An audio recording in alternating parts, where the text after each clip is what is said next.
it's not going to make it to him. So I'm like, okay, how am I going to do this?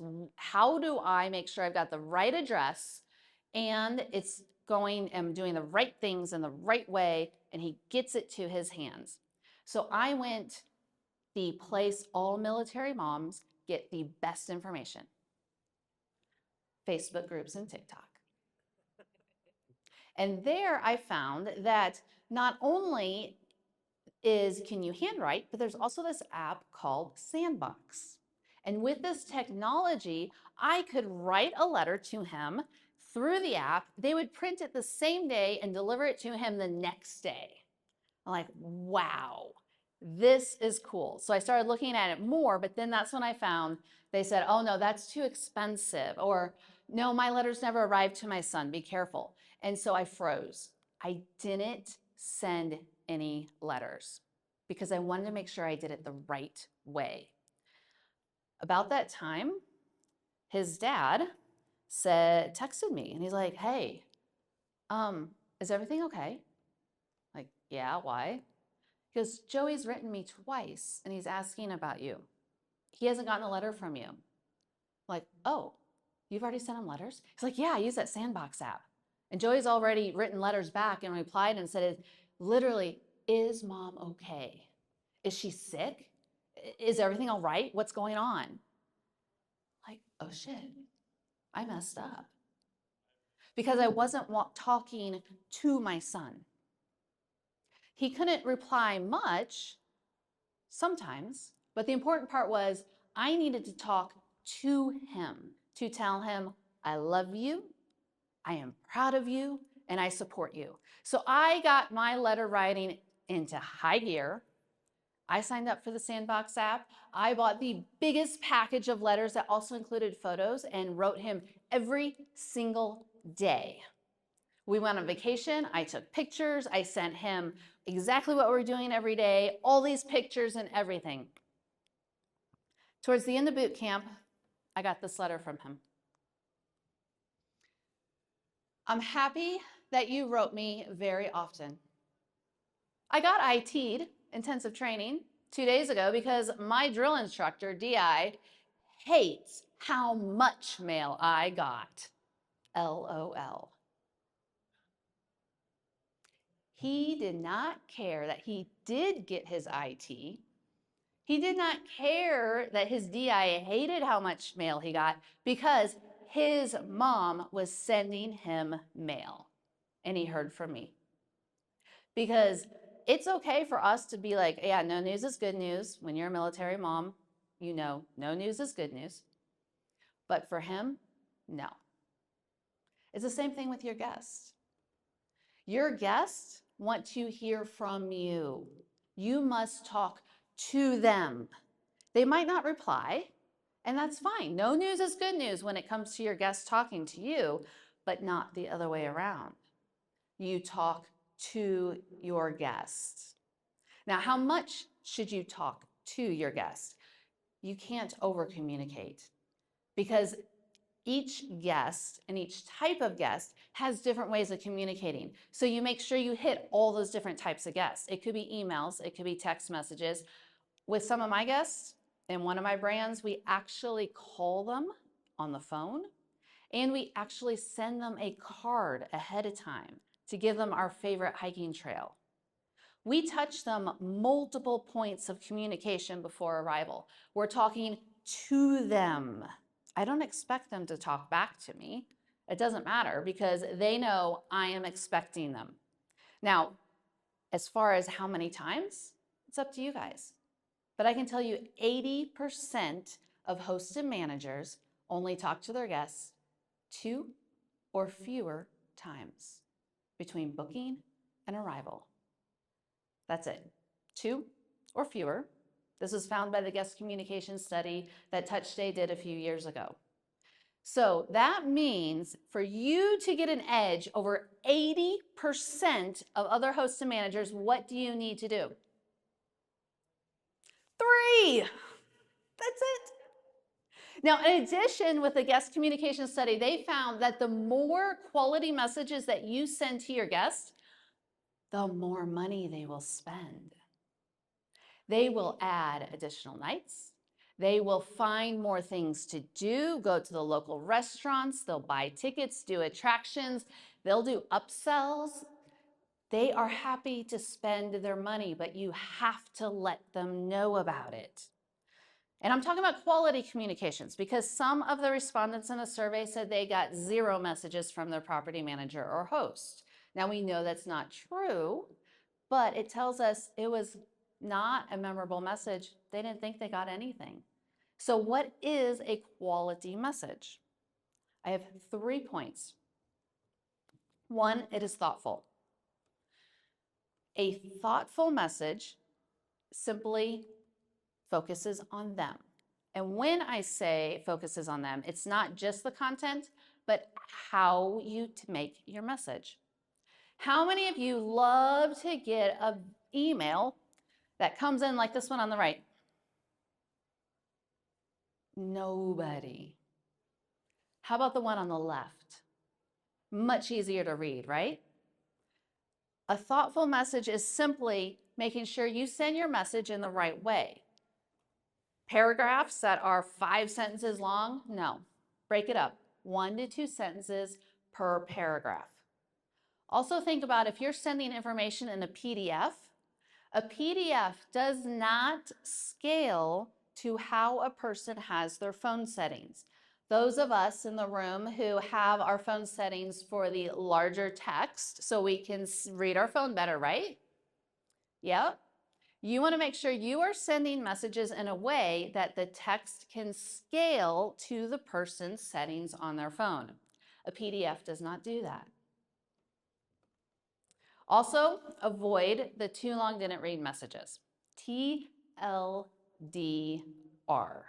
That means you have just dumped all the information the guest needs to know about arrival and checkout and their stay and their funeral next week, all in one long message, and they're not going to look at it.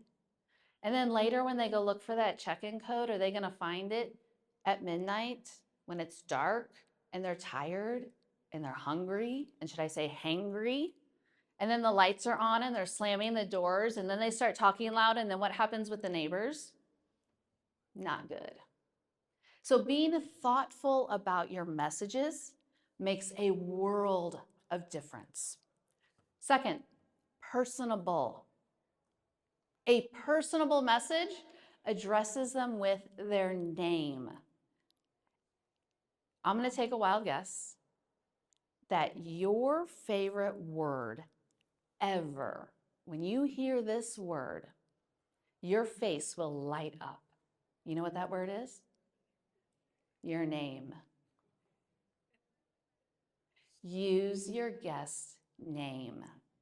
Now, it could be their first name. It could be Miss and their last name, Mr. and their last name. Whatever your brand is, your tone of voice, use it. If you want to address me as the queen, go for it. I'll give you a little template. This is what we do. So my team, this is how I ask them to reply to messages. We use hi instead of hey. We use their first name. I always thank them for messaging us. If it's a question, if it's a complaint, if it's a praise, doesn't matter. I always, always, always thank them. And then if they're asking about staying, we tell them we're going to welcome you. We'd love to have you. And then we answer their questions, we address them, and then we give our names. We tell them who we are because we're people also. We're not some faceless business. We're not faceless corporations. We are real people. We're a small family business, and I tell them exactly who we are. And then I drop those little tiny breadcrumbs for the smart people to find us direct. Number 3, actionable. A quality message is actionable. The best thing is only one action per message. Sometimes you do have to have multiple. Sometimes it does have to be longer, like your confirmation of booking. But ideally, after that, you have one action on a message. Now, an action doesn't necessarily mean they're replying to you either. It could be simply they opened the message. They clicked on a link. They purchased an upsell. Maybe you do early check-in. Maybe you sell charcuterie boards to be at the house on arrival. We tried to sell charcuterie boards on arrival for, gosh, I think it was 3 years. We sold a total of 3 in 3 years, right? And I was about to kill it. I'm like, this is ridiculous. This is not doing anything. We're not making any money. We got to figure out something else. But before I killed it, I thought, you know, maybe we're just not doing it the right way. Because it makes a difference that you send the right message at the right time with the right method. So instead of sending an email 1 to 2 weeks ahead of their arrival at some random point of the day, I don't remember what time it went out, instead we looked at sending a text message at 5 days before arrival at 11 a.m. when they were hungry. Gave them 48 hours to respond. Within 24 hours of turning this on, we had 5 sales. That summer, we made an extra $6,000. The right message at the right time with the right method.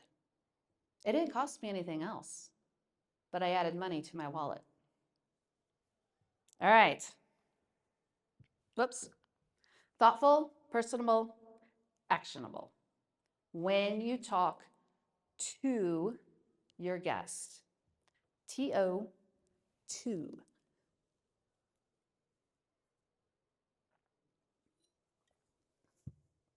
You ready for another story?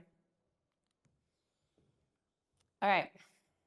The second key, know your guest's pain points and fears. Know them well, because then you can solve for them. This is my grandma. She turned 90 years old this last fall. I know, isn't it amazing? But get this. Grandma, okay, so she's been married twice. First marriage was to my grandfather. He passed away. And then Grandma went to her 50-year wedding anniversary. 50-year class reunion. Got to 50-year class reunion, and guess who was there? Her high school sweetheart that she went to senior prom with. Within 3 months, he found her phone number, tracked it down. Another 6 months later, they were married. Grandma has road tripped and visited all 48 continental states and Canada and Mexico with both her husbands. I know, right? But she'd never been to Alaska or Hawaii. So what is a good eldest granddaughter going to do? Insist her grandmother goes. So the year before, I said, Grandma, we're going to Alaska. Now, I'm not paying for you, and you're not paying for me, but I will arrange a trip and we're gonna go. And she said, Ty, I don't have very good mobility. I can't do this. Like, well, we'll figure this out, Grandma. So she's got her, what we call a rollator, and that way she can get around on her own when she's tired. It's a seat, no problem. And we chose a cruise because cruises are very accessible. They're very accommodating.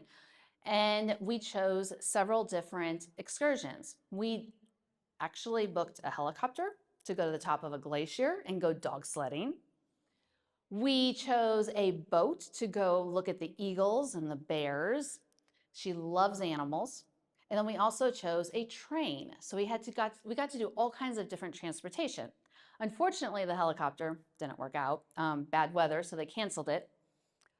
However, the boat impressed me because after I booked it, and in my booking, I had said, yes, we need accessibility. Yes, we have a wheelchair. She can't walk very well.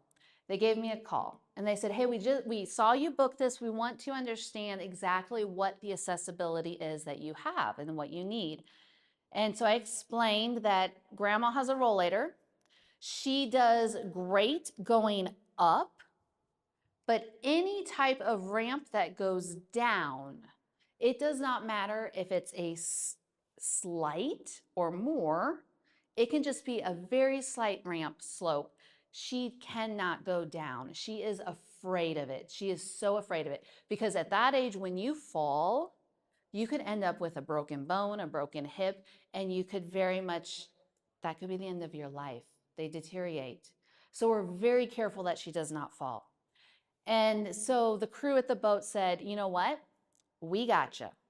We have an extra wheelchair. We'll make sure she gets from the shuttle onto the boat. We got you covered. Do not worry about it. I'm like, okay, great. So the boat gets to, I think it was Ketchikan is where we were at. And we got a time to meet for the shuttle. And I look at the map and where we're supposed to go, and literally the meeting spot was only maybe 100 feet away. I'm like, oh, this is really close. This is nice. So we get over there, we get grandma over there, and the guy just very silently puts a step down there and points to the handle at the top of the shuttle for grandma to grab on. Doesn't scream, doesn't like